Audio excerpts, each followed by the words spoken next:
profession, on ne peut pas demander à des gens d'acheter des licences. Hein, les chauffeurs de taxi en particulier, c'est une profession réglementée. Ils achètent des licences. À Paris, ça vaut 250 000 euros. Il faut s'endetter sur des années, je crois que c'est 7 ans, avec des charges qui sont considérables. Et puis, au bout de quelques temps, leur dire, mais écoutez, voilà, c'est fini. Hein, c'est plus réglementé, il n'y a plus de monopole, et donc vos licences ne valent plus rien. Si vous ne gérez pas le passage d'une situation de concurrence plus ouverte, de concurrence fermée à une concurrence ouverte, vous les ruinez. C'est comme si on prenait votre maison. Si on prenait votre maison, je pense que voilà, vous auriez quelques mouvements d'humeur assez violents. Mais c'est pareil. Donc ça veut dire que si vous le faites, il faut premièrement indemniser des perdants. Hein.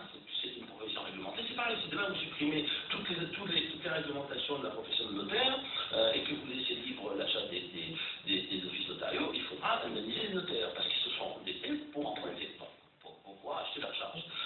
Premièrement. Donc, deuxièmement, il faut que tout le monde soit à égalité du point de vue du droit social et du point de vue des charges sociales, du point de vue de la fiscalité.